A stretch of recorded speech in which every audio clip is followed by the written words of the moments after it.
First, we have to recite Mettā Sutta. Open your retreat manual.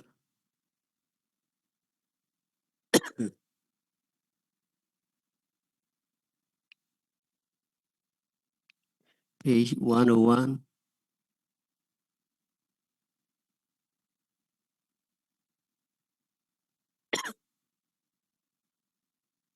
Some may have been very familiar to this sutta, but we have to recite.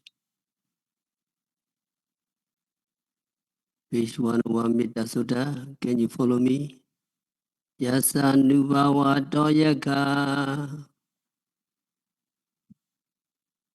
Nevada Sindi Bisanam Yami Jeva Nuyo Jando Ratin Diwa Matandito Sukan Suvati Sotoja Papangeji Napasati Ewa Madigunu Bedam Paritan Damanamahe. Okay, Yasanuba Watoyaka Devada Sindi Bisanam Yami Jevanu Yonjando Raten Diva Matandito Suga Suvati Sotoja Papangeji Napasati Ewa Madigunu Bedam Paritan Damanamahe. We recite together. Yasanuvadoyaka Nevada Sindi Bisanam Yami Jeva Nuyo Janda Radendiwa Matandida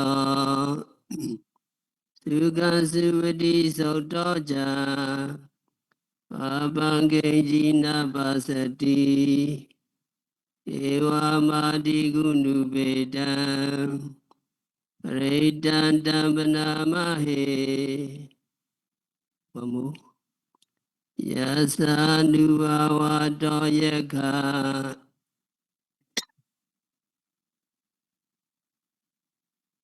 Yami Jevanu Yojanda Ratendiwa Matandida Suga Suvati Sotoja Papangeji Napasati Ewa Madigunu Bedam Paritan Damanamahe.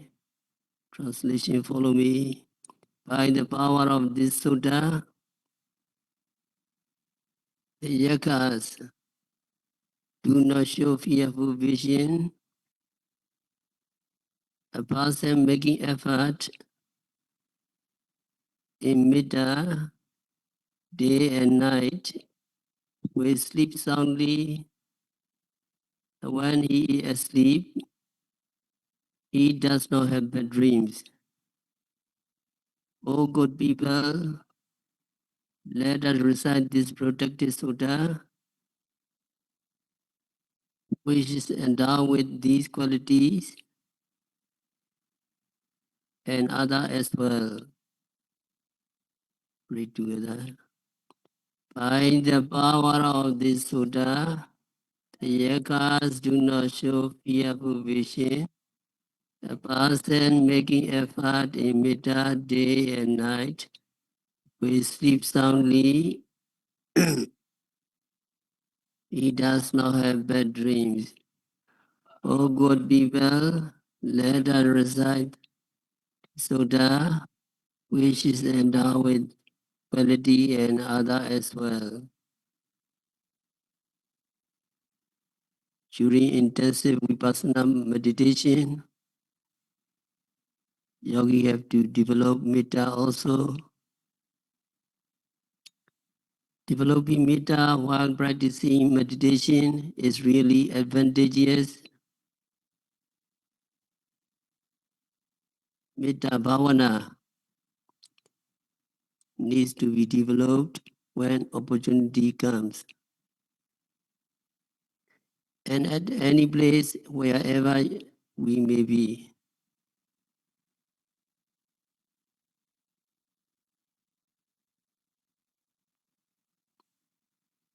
If circumstances are favorable, Mettā jhana can be achieved soon, even while Mettā is being developed through meditation. It is similar to the case of Dhananjani, a Brahmin.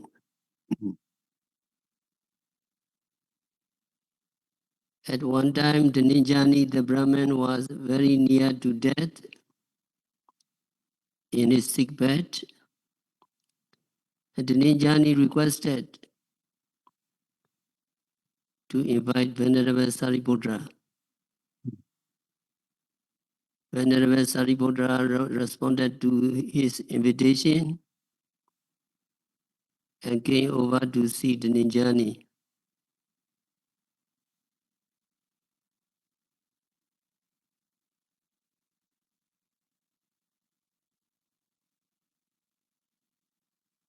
Dhananjani was inclined to be reborn in the Brahma realms. So Venerable Sariputra mentioned the path leading to the Brahma realms and stated preaching the Dhamma to be reborn in the Brahma realms. Dhananjani Brahman, a bhikkhu meditator in his noble teaching, with the mind which occurs with the feeling of Mettā that radiates happiness, and with the mind well wishing others to become happy. He remains shedding his loving kindness towards one region or towards all beings, all living beings in one direction. In the same way, he remains spreading his feeling of Mettā to the second direction, and to the third direction, to the fourth direction, and to all beings in the higher region, and to all beings in the lower region, to all beings in the opposite direction of the corners of the four regions,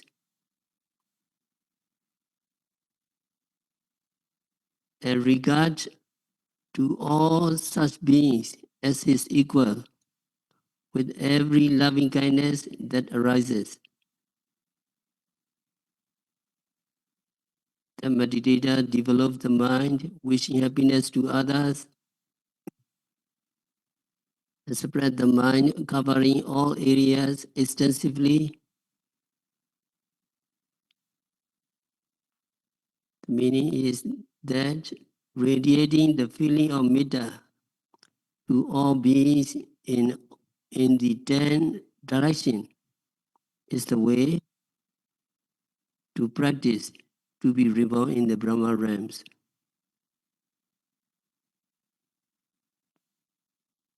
And the sharing of the light of compassion, karuna, rejoicing with others' happiness, and mudita, illumination of the feeling of indifference, has been preached in the same manner by Venerable Sariputra. After preaching the Dhamma, Sariputra returned to the monastery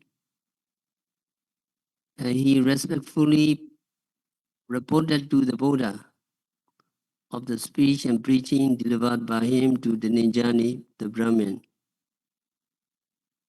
And Buddha reprimanded Venerable Sariputra.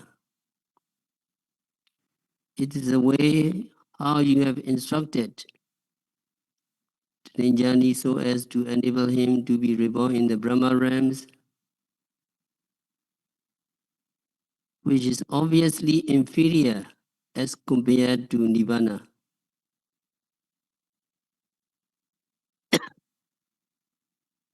So there is a better method to practice to achieve the Ariya Megaphala, which is much nobler than Brahma Vihara Jhana.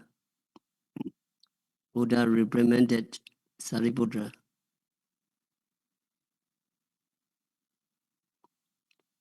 And Buddha went to say that now the Ninjani, the Brahman, was dead and gone and had already reached to Brahma realms after his death.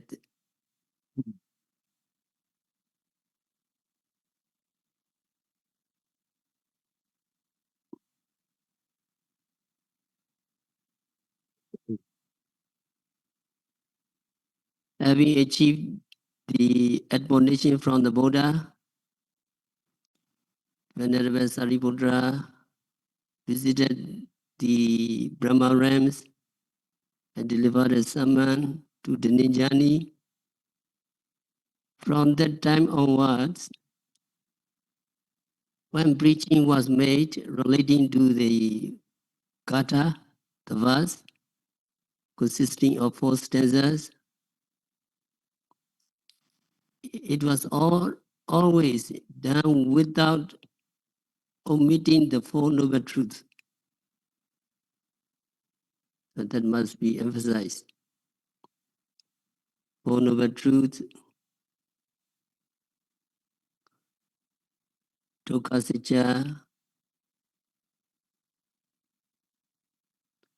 Samudaya Sitya,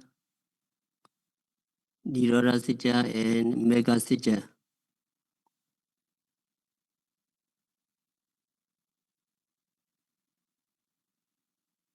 4 noble truths.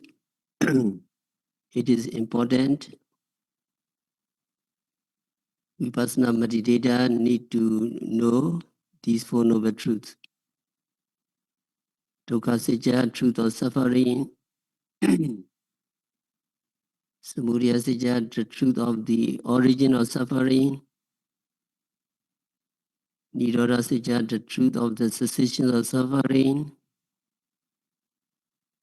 Mega Sitya, the truth of the path leading to the cessation of suffering. So need to remember, can you follow me? Dukkha Sitya, Samudaya Sitya, Nirodha Sitya, Mega Sitya. Dukkha Sitya, truth of suffering.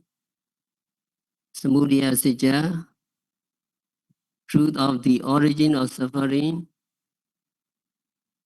Nirodha Sitya, truth of the cessations of suffering.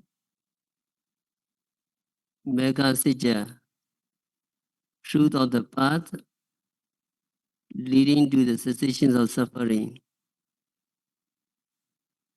So what is Dukkha Sitya? You are discovering these Dukkha Sitya in this retreat. You contemplate the body, you contemplate the feeling, you contemplate the consciousness, and you contemplating the Dhamma. By taking note of all phenomena, by taking note of every phenomena occurring at the 6 sense doors,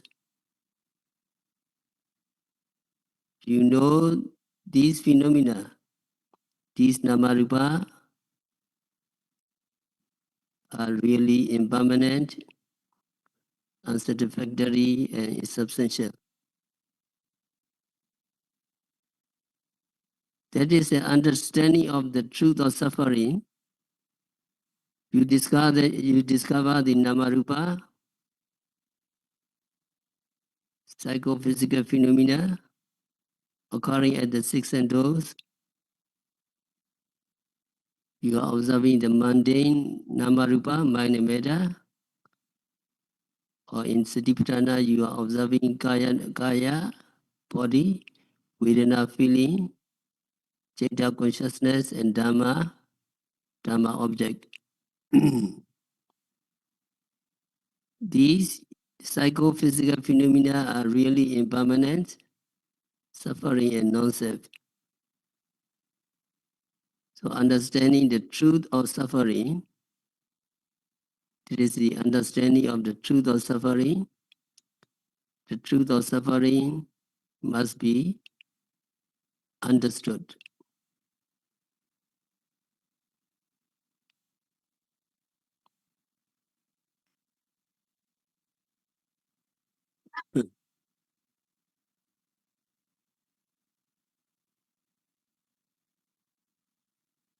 Having seen the true nature of impermanence, suffering and non-self of each phenomena, by taking note of them, there is no opportunity to arise for liking or craving for these objects. So this is momentary eradications of craving, momentary eradications of the truth of the origin of suffering. So with every instance of taking note, you gain the inside knowledge to eradicate the cause of suffering.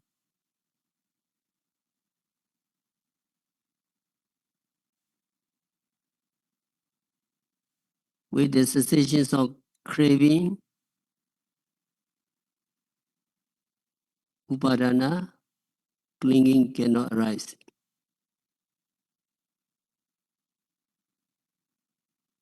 When upadana cannot arise, karma and sankhara, volitional activities cannot arise. When karma is stopped, vijnana and namarupa, consciousness and mind and Mettā cannot arise. They have no opportunity to arise. So temporarily, they are inhibited. That is momentary nibbana or the dinga nirodha. During the practice, yogi experienced many times by means of vipassana. So vipassana knowledge is developed by the momentary cessation that is similar to the realizations by the Riya Mega. And with every act of observing, the Eightfold Path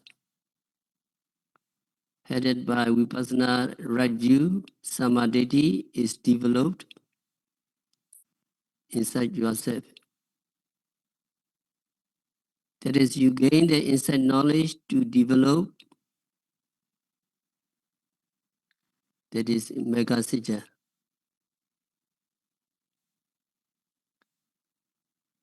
During the practice, you try to be mindful of the object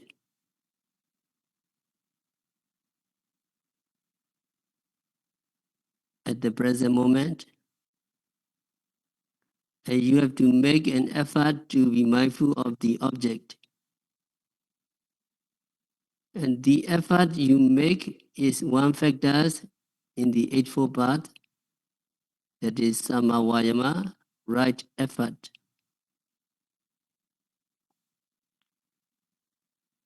With right effort, you try to be mindful of the object That means your mind, it's the object.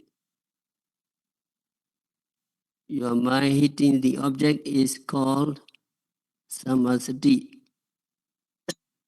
right mindfulness. When the right mindfulness becomes stronger, you come down, and your mind at its goes into the object and stay there. So going to the object and staying there for a certain period of time is called samadhi, right concentration.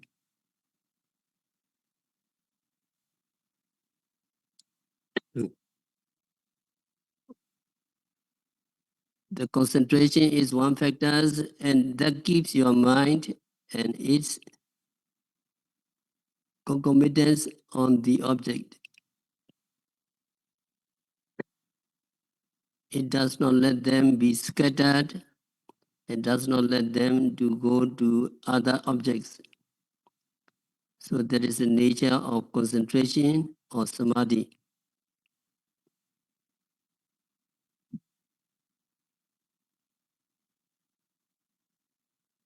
When you gain samadhi, when you gain concentration, your mind comes, the mental hindrances, sensual desire, ill will, sloth and trouble, restlessness and remorse, etc. are subdued. When mental hindrances are subdued, and your mind becomes still, you begin to see mind and matter clearly, more clearly than before. And then you see that you see the nature of these mind and matter. You see that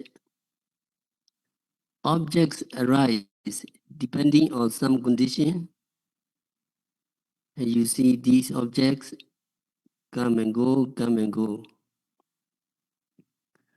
So you see their impermanent nature. When you see the impermanent nature, you also see their dukkha nature, suffering nature. Suffering here means being constantly tormented by arising and disappearing.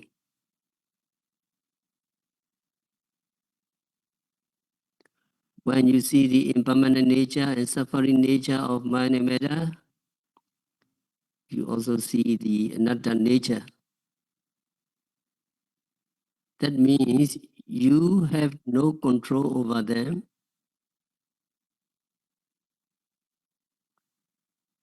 In every session, sitting or walking, you have the kinds of experience many times. Body cannot control, mind cannot control. If conditions are favorable, it happens. So you have no control over mind and matter. They arise and disappear as their own accord. And also you see that there are only the mind that is making note and the object that is taken as an object. There is no other things we can call, which can be called atta or soul or self. That means you see the anatta nature of mind and matter. So seeing the objects clearly and so on are what is called samadhi, right understanding in the context of vipassana. In order for the mind be on the object, to be settled the object, to understand the true nature of the object, you need one factors that take your mind to the object and put it on the mind.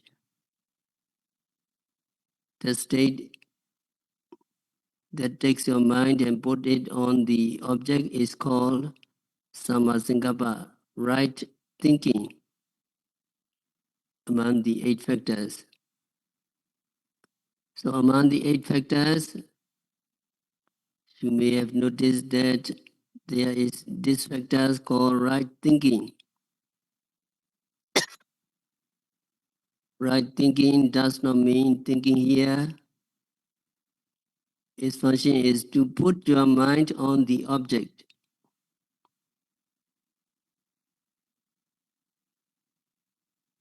so that understanding or wisdom can see the true nature of the object.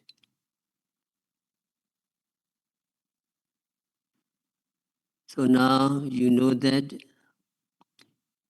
these factors are working together at every moment of mindfulness you are practicing.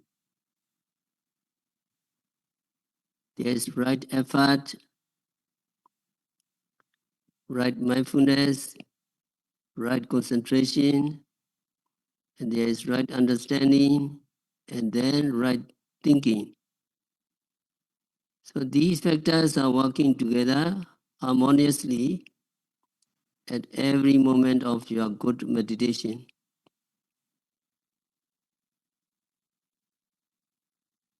These 5 factors are called Karaka Maginga, workers factors, or we may call them active factors. Now there are the other 3 that that had to do with the moral conduct, that have to do with sila. They are right speech, samavacha, right action, samakamanda, and right livelihood, sama ajiva. They are not present in the mind when you are practicing vipassana meditation, but they are accomplished when you take precepts. So they cannot be called active factors. So you do not get all these factors, you get only the 5 factors working together in harmony at every moment of your practice of mindfulness. So when you practice vipassana, you are practicing Eightfold Path. So this Eightfold Path is to be developed.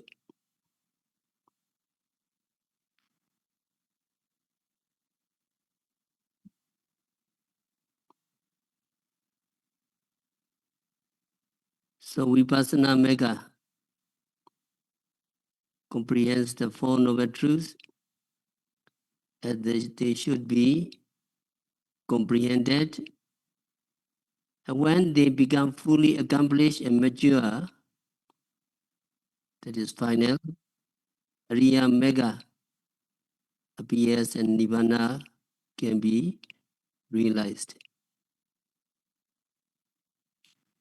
So there is the 4 noble truths. The truth of suffering must be understood. The truth of the origin of suffering must be abandoned. The truth of the cessation of suffering must be realized. And the truth of the path leading to the cessation of suffering must be developed. So that is Venerable Sariputta. After Buddha reprimanded, he always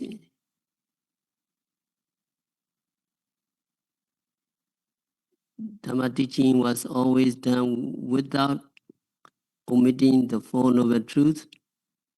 Dukkha Sitya, Samudaya Sitya, Nirodha Sitya, and Mega Sitya.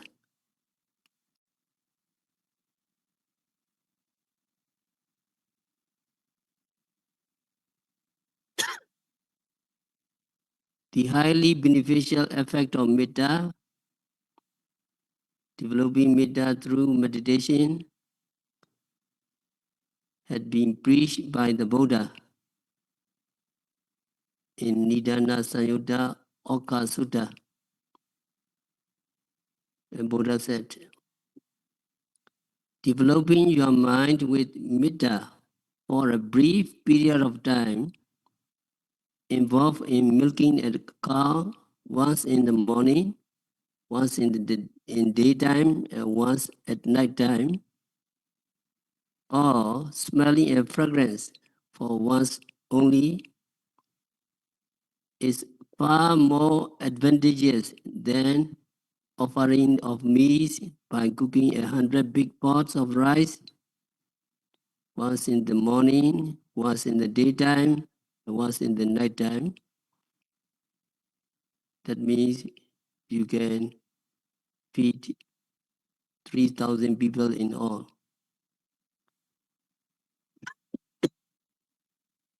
So it mentioned that practicing vipassana, developing Mettā Bhavana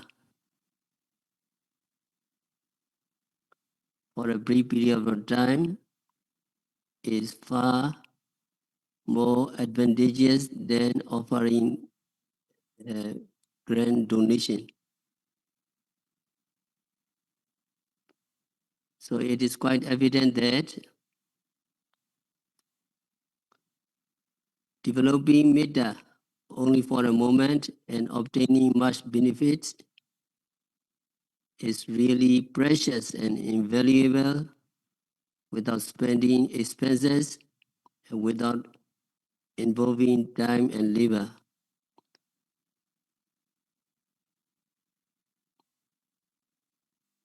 Moreover, the advantages of Mettā Bhavana have been preached in Anguttara Pali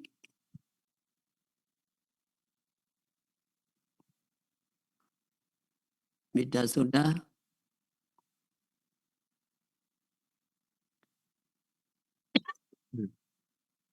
Briefly stated, the 11 advantages of Mettā that are worthy of note are the states of mind which have been developed, observed, and dependent upon several times.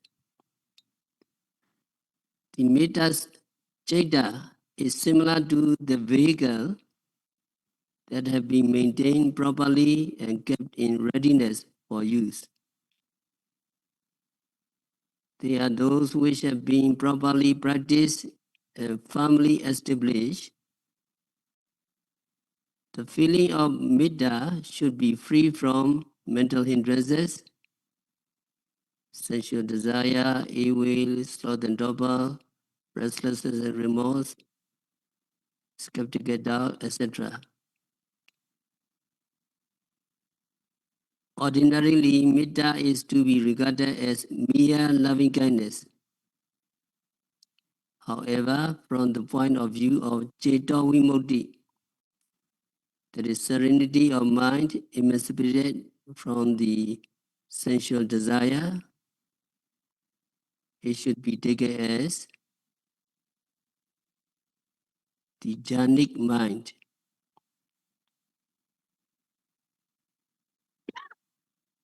So Mettā Citta is not ordinary mind, jhanic mind, Ceto Vimukti.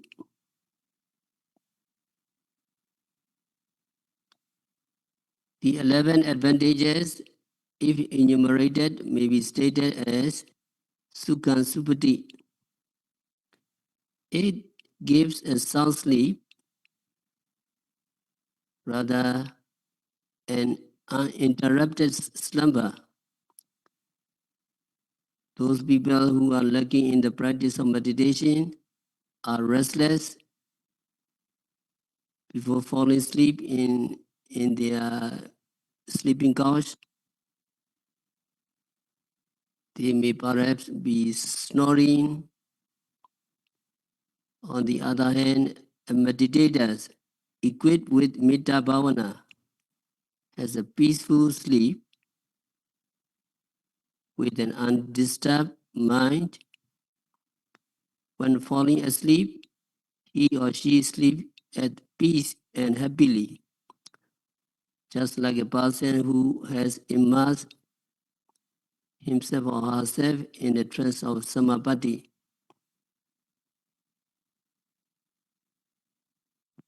It is the first advantage.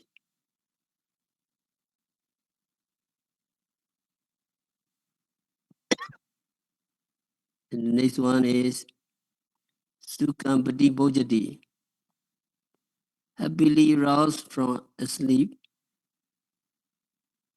When waking up from sleep, some people have started with grumble. Some may swing and stretch their arms and legs, or may have to make other bodily movements, or roll on before getting up from bed.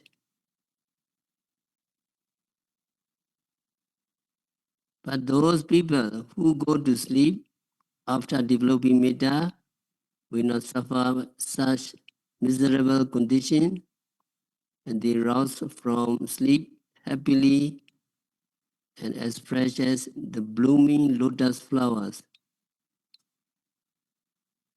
According to Dhammapada verse,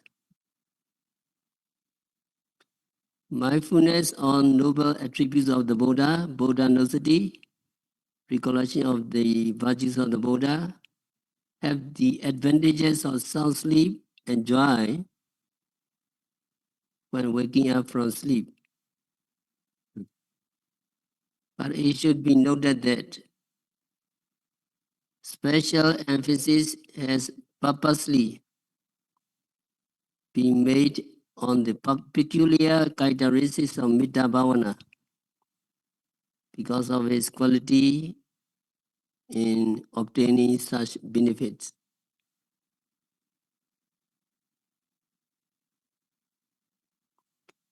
Another benefit is Papakam Supina. Evil or bad dreams will not present themselves in sleep. There are instances where a vision may appear in one's sleep as if he has fallen down from a very high level, or he has been ill-treated by others, or he has suffered from snake bite, etc., bad dreams. But a person developing Mettā Bhavana will not have such frightful dreams, horrible dreams. But he or she will have pleasant and sweet dreams as if he is worshipping the Buddha, or flying through the air with jhana, or listening to the Dhamma, and very good dreams which give him or her delight.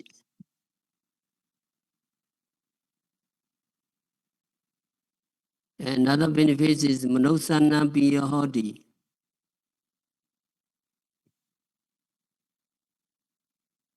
Others will adore him, or others have affection for him or her because of his accomplishment of the noble attributes.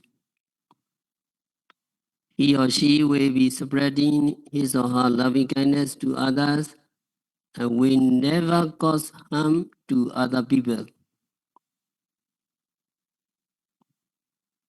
So those people who are near and dear to him will not find fault with him or her. He or she is tolerant and having serenity of mind with compassion for others. He or she is loved and respected by all who come into contact with him or her. So developing Mettā from the bottom of his or her heart is the best attribute which causes to invite affection and respect from other people. And another quality is Amanusana Biyahodi. He is also loved by deities, devas. The fourth and fifth advantage indicates that he or she is loved by all human beings and devas.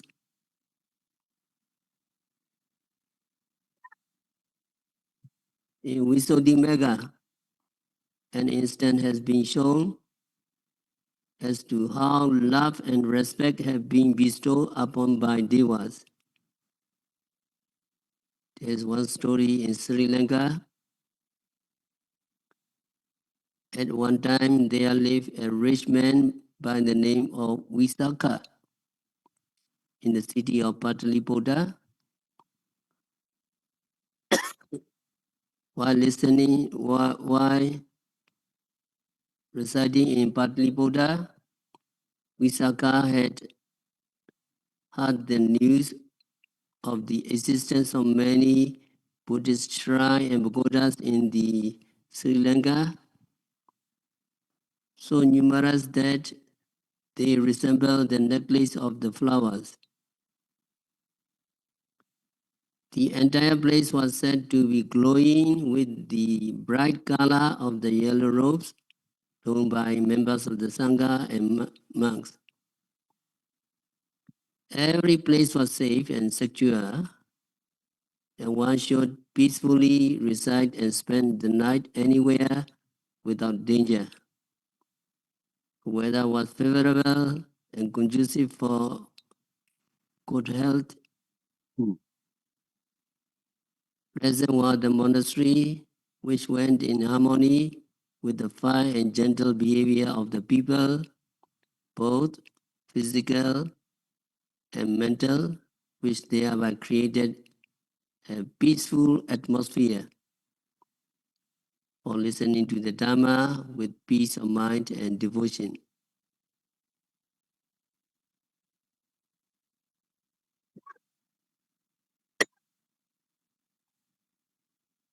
These favorable circumstances had caused Visakha to reflect that it would be suitable for him to proceed to Sri Lanka and enter into monkhood.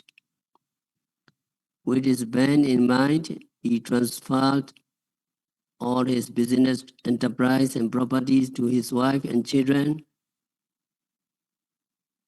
After having done so, he left his home with only 1 rupee. At a seaport town, he had to wait for a month to set off on his journey by a sea-going vessel. In those olden days, sea-going vessels were not the present type of steamship, but big boats with sails, being endowed with the gift of business skill. Visakha started indulging in trading, buying and selling food goods, by moving about from one place to another while waiting for the boat to arrive. So Visakha earned 1,000 rupees by legally buying and selling goods inside within a month. Trading is the legal way, means buying articles and commodities, paying what is really worth and selling them at a correct price. In ancient time, a margin of profit of only 2%.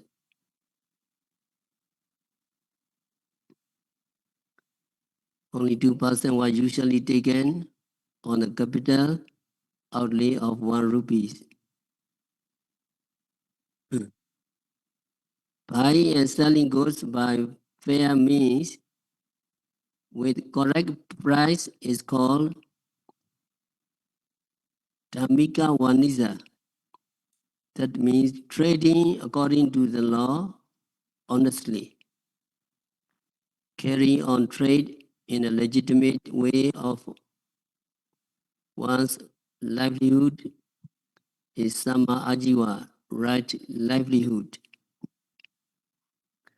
However, it appears that it was not the intention of Visakha, the rich, to deal in such business transition for his subsistence.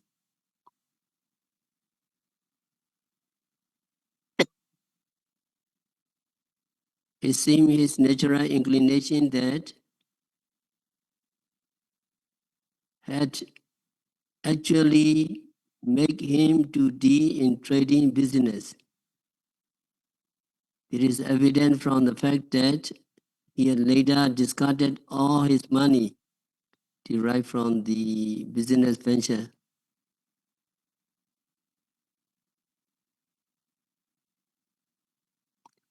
Thereafter, this rich man, Visakha, left the port and reached Sri Lanka, where Mawiyara monastery. He made a request to be ordained a monk. On his way to Sima Hall, 1,000 rupees in cash, which he carried in his pouch, slipped out accidentally. When the senior monks who had escorted him to the Sima Hall inquired of him as to what were these meant for, and Visakha replied, Pandey, this is my own money, worth 1,000 rupees. And on being instructed by the Mahathera as O Upasaka, Visakha, under the rules of discipline from the time of your becoming an ordained monk, you cannot possibly handle and manage the cash. And as such, you may make your own arrangement to dispense with the money right now. Visakha responded, I do not wish to see all those people who would favor me with their presence at my ordination return home empty-handed. So saying, he gave away 1,000 rupees to let them fall scattering among the crowd of devotees outside the Sima Hall. Only after having done so, he received ordination. So the rich man was named Venerable Visakha in the role of a monk. For 5 years, Visakha strove to study and took his training of the field of Vinaya rules and precepts called Dvematika. After completion of 5 years, he took up Vipassana meditation method for 4 months, each at 4 different monasteries. While practicing as such, he once made his way to a forest, remained in solitary place, and then made a joyous utterance of hymn, reflecting upon his noble attributes in this way. Yawata upasamano yawata ida agato itandre klita nati aho labate marisa. From the time of my first entering into monkhood, until I arrived at this forested area, during this period of interval, failure in the observance of moral precepts concerning the monk had never happened. O Visakha, your gains and advantages relating to morality of monk were indeed wonderful. So later, Venerable Visakha proceeded to one monastery on Chaitala mountain, situated at the extreme end of the southern range. On his way, he reached the junction of the road, where he stopped for a while, his mind wavering as to which road he should resume his journey. So at the juncture, a guardian devas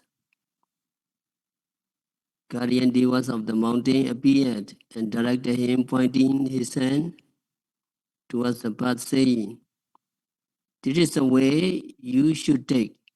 The deva showed. After 4 months has passed, and since his arrival at Chaitala monastery, one day at dawn he was lying down planning to leave the monastery for another place, because one place he stayed only 4 months. While he was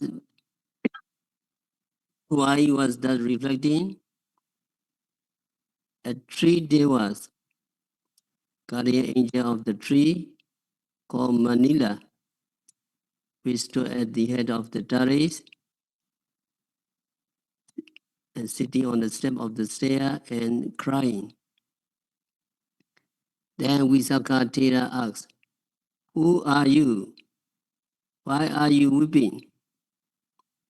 Visakha asked. The guardian angel replied, "I am the guardian devas of this tree. To the query as to why you are weeping," and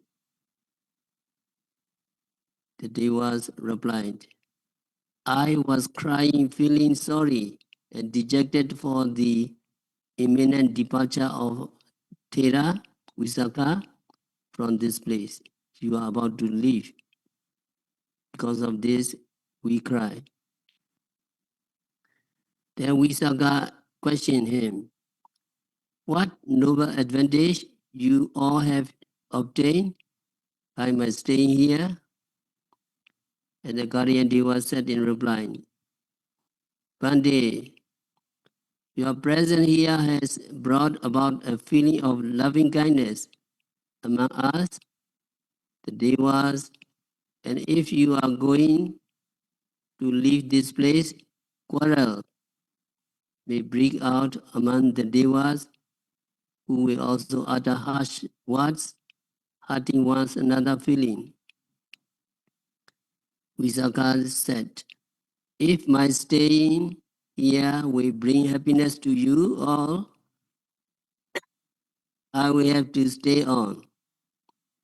So Venerable Visakha continued to reside at this monastery for another 4 months. Similarly, incidents happen again and again at the end of every 4 months. Every 4 months he about to leave, and then the Deva cries again. Another 4 months he was about to leave, and they were crying again, and he have no chance to leave. So Visakha had to stay on at this Chaitala monastery until the time of his death, Brinivana. So he ended up Brinivana at this place. So this story is a clear and obvious example illustrated in the Visuddhimagga, showing how a person who is developing Mettā is loved and respected by the devas. So we will continue next time. We have to stop our discourse for today.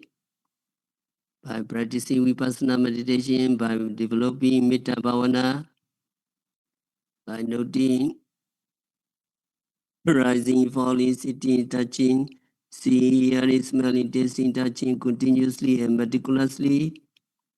May all meditators be liberated from all suffering. May all yogis realize the real peace in the very near future.